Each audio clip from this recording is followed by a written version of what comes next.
Hello friends, welcome back to my YouTube channel. तो आज हम डिस्कस करने वाले हैं कि अगर आप पहली बार इनकम टैक्स रिटर्न भरने जा रहे हो तो आपके लिए महत्वपूर्ण पॉइंट इस वीडियो में डिटेल में डिस्कस करने वाले हैं। साथ ही आपको कोई आईटीआर भरने में, फाइल करने में कोई परेशानी होती है तो आपके लिए वीडियो बहुत ही यूजफुल रहने वाला है। तो बने रहिए अंत तक। और क्विक नोट, अगर आपने अभी तक मेरी चैनल को सब्सक्राइब नहीं किया है तो मेरी चैनल को सब्सक्राइब कर लीजिए ऐसे यूजफुल वीडियोस के लिए। तो आइए चलो स्टार्ट करते हैं। तो सबसे पहले तो जान लेते हैं कि इनकम टैक्स रिटर्न मतलब क्या। इनकम टैक्स रिटर्न को शॉर्ट में आप आईटीआर भी कह सकते हो। आईटीआर मतलब ऐसा कि आप दे रहे हो डिटेल बाइफर्केशन गवर्नमेंट को रिगार्डिंग आपके इनकम, इन्वेस्टमेंट एंड एक्सपेंडिचर। मतलब ऐसा है कि आपने पूरे साल में कितना इनकम किया है, कितना एक्सपेंस किया है, कितना इन्वेस्टमेंट किया है, उनका डिटेल बाइफर्केशन आप दे रहे हो through filing income tax return to the government. अगर वो इनकम पे कोई भी टैक्स एप्लीकेबल है तो आपको टैक्स स्लैब रेट के अकॉर्डिंग टैक्स भी गवर्नमेंट को पे करना है। बट यहाँ पे एक बहुत बड़ा कंफ्यूजन पहले ही मैं दूर करना चाहती हूँ, वो है कि इनकम टैक्स रिटर्न फाइल करना दैट मीन्स कि आपको टैक्स भरना ही भरना। बट ऐसा बिल्कुल नहीं है। इनकम टैक्स रिटर्न मतलब उसमें भी एक सर्टेन लिमिट रहती है। उसके अंदर आप अगर इनकम टैक्स रिटर्न फाइल करते हो तो आपको कोई टैक्स नहीं भरना है। तो आपको ये पूरा ही चलो अभी महत्वपूर्ण जानकारी पॉइंट वाइज डिस्कस करते हैं। फर्स्ट है फाइनेंशियल ईयर। इनकम टैक्स में अक्सर जो वर्ड यूज होता है वो है फाइनेंशियल ईयर। मतलब आप जो भी इनकम अर्न करते हो, आपने जो भी इनकम अर्न करी है ड्यूरिंग फाइनेंशियल ईयर, वो इनकम पे आपको इनकम टैक्स रिटर्न भरना है। फॉर एग्जाम्पल, फाइनेंशियल ईयर 1 अप्रैल से शुरू होता है एंड 31 मार्च को खत्म होता है। अभी ये जो फाइनेंशियल ईयर जस्ट एंडेड हुआ वो है 1 अप्रैल 2023 से शुरू होता है एंड 31 मार्च 2024 को खत्म हुआ, यानी कि वो फाइनेंशियल ईयर 23-24 माना जाएगा। सेकेंड पॉइंट है असेसमेंट ईयर। वेरी इंपॉर्टेंट है। फाइनेंशियल ईयर जैसे ही खत्म होता है उसके बाद जो शुरू होता है ईयर वो है असेसमेंट ईयर।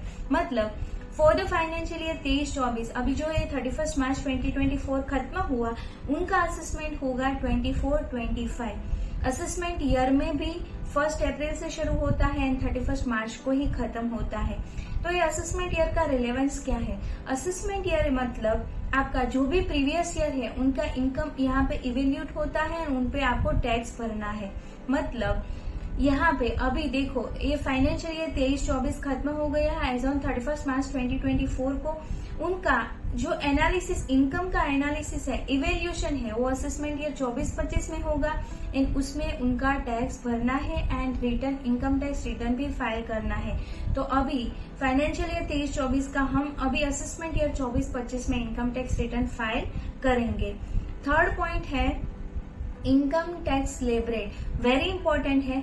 इन इंडिया में ऐसा है कि जो गवर्नमेंट ऑफ इंडिया है वो यूनियन बजट जब डिक्लेयर करते हैं तो यहाँ पे amount of tax for the financial year declare करते हैं। मतलब ऐसा है कि बजट में जो इनकम स्लैब रेट डिक्लेयर होते हैं, मतलब ऐसा है कि जो इनकम टैक्स लगता है वो स्लैब रेट के अकॉर्डिंग लगता है। से सपोज कि अभी का जो सिनेरियो देखे तो 2.5 लाख की अगर आपको इनकम है देन वहां पे नील इनकम टैक्स रेट है। देन 2.5 to 5 लाख पे 0%, 5 लाख to 10 लाख पे 20% एंड अगर अबोव 10 लाख की आपकी इनकम है देन 30% के हिसाब से टैक्स लग जाएगा। जैसे आपने स्लैब रेट के अकॉर्डिंग देखा तो यहाँ पे इन शॉर्ट में ऐसा कह सकते हैं कि जो व्यक्ति अधिक कमाता है उनको अधिक टैक्स चुकाना होगा अगर उनका कोई लीगली कोई टैक्स प्लानिंग नहीं है तो ये जो इनकम टैक्स स्लैब रेट है वो यूनियन बजट में जैसे ही डिक्लेयर होते हैं उनके हिसाब से चेंज होते रहते हैं। फोर्थ पॉइंट है फॉर्म 16। वेरी इंपॉर्टेंट है। जो भी सैलराइड पर्सन है उनके लिए ये पूरा ही फॉर्म वेरी इंपॉर्टेंट है। जो भी सैलराइड पर्सन है उनको अपने एम्प्लॉयर के पास से पूरा ही ये फॉर्म मिलता है। उसमें पूरी ही डिटेल्स रहती है। वो है उनकी सैलरी की डिटेल्स, टैक्स डिडक्शन की डिटेल्स, एग्जेम्पशन की डिटेल्स, देन उनकी earning, deduction, claim and tax liability के लिए पूरा ही जो फॉर्म रहता है वो form 16।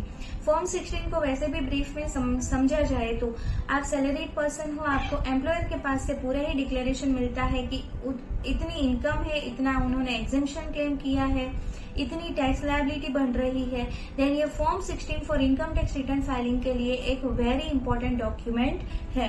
Then fifth point form 16A very important है। हमने आगे देखा फॉर्म 16 वो फॉर सैलरीड पर्सन के लिए है, but form 16A for non salaried, that means कि आपकी कोई ऐसी इनकम जिस पे आपको टीडीएस काट के पेमेंट मिला है, लाइक फिक्स डिपॉजिट का इंटरेस्ट है, इंश्योरेंस कमीशन है, उस पे आपको टीडीएस काट के पेमेंट मिला है, देन यहाँ पे आपका जो भी डिडक्टर है वो आपको फॉर्म 16A इश्यू करेगा एंड उसके बेसिस के पे से आपको पता चलेगा कि आपकी इनकम इतनी है एंड उस पर इतना टीडीएस डिडक्ट हुआ है एंड देन आपको पेमेंट मिला है।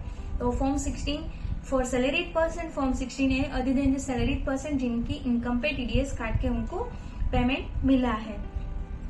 Point number 6 form 26AS very important है। इनकम टैक्स की साइड से आपको ये फॉर्म मिलने वाला है। देन यहाँ पे ये फॉर्म का रिलेवेंस क्या है, मतलब मेरा तो कहना यही है कि अगर आप इनकम टैक्स रिटर्न फाइल करना स्टार्ट करते हो तो आपको ये फॉर्म मस्ट देखना ही देखना है। आपको ये फॉर्म ऑनलाइन भी मिल जाएगा, आप व्यू भी कर सकते हो, डाउनलोड भी कर सकते हो। देन यहाँ पे वेरी इंपॉर्टेंट पॉइंट ए आ जाता है कि जो भी हमने फॉर्म 16 एंड 16A की जो डिटेल्स है वो यहाँ पे आपको फॉर्म 26AS में अपीयर होगी। देन यहाँ पे आपको क्रॉस टैली करना है, मतलब यहाँ पे आपकी इनकम पे कितना पूरा टीडीएस का अमाउंट यहाँ पे, मतलब सैलरी का भी में आपको मिल जाएगा, अदर देन द सैलरी का भी इनकम एंड टीडीएस का पूरा ही मिल जाएगा। बट तो अभी आपको क्वेश्चन भी होगा what is difference between form 16A and 16 and 26AS, मतलब 26AS है वो गवर्नमेंट के साइड से आपको मिलेगा एंड फॉर्म 16 एंड 16A आपको एम्प्लॉयर जो भी डिडक्टर है उनके पास से मिलेगा। Form 26AS most valid proof है, आपको वेरीफाई करना है आपका जो भी फिजिकल डॉक्यूमेंट है उनके साथ एंड देन टैलीड करना है। अगर कोई भी डिफरेंस है देन आपको कम्युनिकेट करना है टू योर डिडक्टर एम्प्लॉयर के साथ, तो आपको ये डॉक्यूमेंट मस्ट वेरीफाई करना है।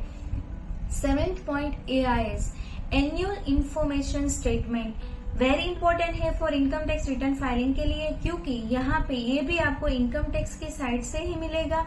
यहाँ पे क्या क्या डिटेल्स रहेगी ये फॉर्म में, interest, dividend, security transactions, mutual fund transactions, foreign remittance transactions, इससे बहुत सारी हाई वैल्यू ट्रांजेक्शंस या आपकी कोई भी इनकम है जो पैन कार्ड के साथ लिंक है देन वो यहाँ पे आपको AIS में दिख जाएगी। AIS का फुल फॉर्म है एनुअल इंफॉर्मेशन स्टेटमेंट। आपको इनकम टैक्स रिटर्न स्टार्ट करने से पहले मेरे रिकमेंडेशन के अकॉर्डिंग आपको AIS 26AS आपके जो भी फिजिकल डॉक्यूमेंट्स है वो पूरा एनालिसिस करने के बाद ही इनकम टैक्स रिटर्न फाइल करना है। यहाँ पे ये भी होता है कि आपने अगर एनुअल इन्फॉर्मेशन स्टेटमेंट की जो भी डिटेल्स है उनको इग्नोर किया, लाइक उनको आपने इनकम टैक्स रिटर्न में नहीं शो किया, देन यहाँ पे बहुत चांसेस बढ़ जाते हैं कि आपको ITR का मिसमैच का नोटिस भी आए।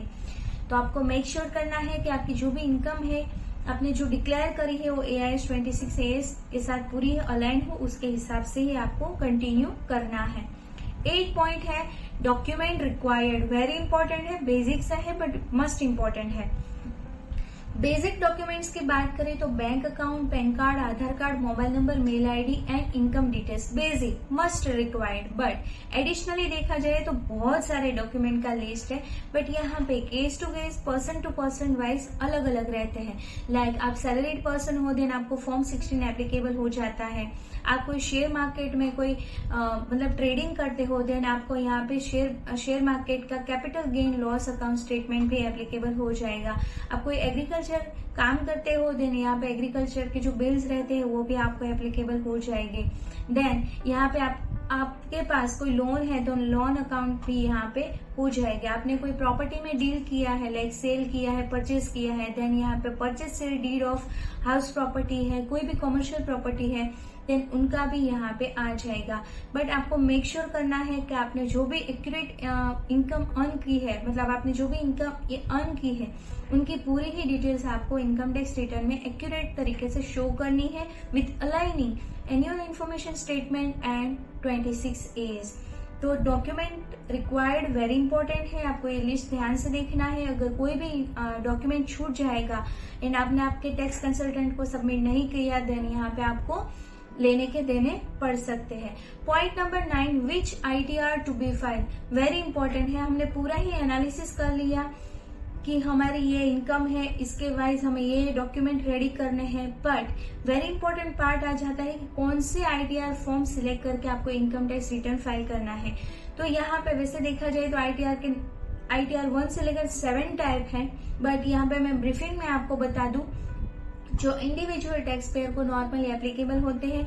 ITR 1, 2, 3 and 4। यहाँ पे आईटीआर 1 फॉर सैलरीड पर्सन के लिए होता है एंड उनकी इनकम अप टू ₹50 lakhs है। अदर वन हाउस प्रॉपर्टी का आप रेंटल इनकम भी शो कर सकते हो एंड अदर सोर्सेज का इंटरेस्ट भी यहाँ पे शो कर सकते हो। ITR 2 for non business professional person के लिए है। ITR 3 for business and professional person के लिए है and ITR 4 for presumptive income from business and profession के लिए है। तो प्रिजम्पटिव में ऐसा है कि आपके टर्नओवर के सर्टेन परसेंटेज आप प्रॉफिट डिक्लेयर करो एंड देन आपको आईटीआर फाइल करना है। 10th पॉइंट वेरी इंपॉर्टेंट है, verification of ITR with in 30 days। Very important है, आपने इनकम टैक्स रिटर्न फाइल कर दिया, देन आपको विद इन 30 days में इनकम टैक्स रिटर्न को ई वेरीफाई करना है।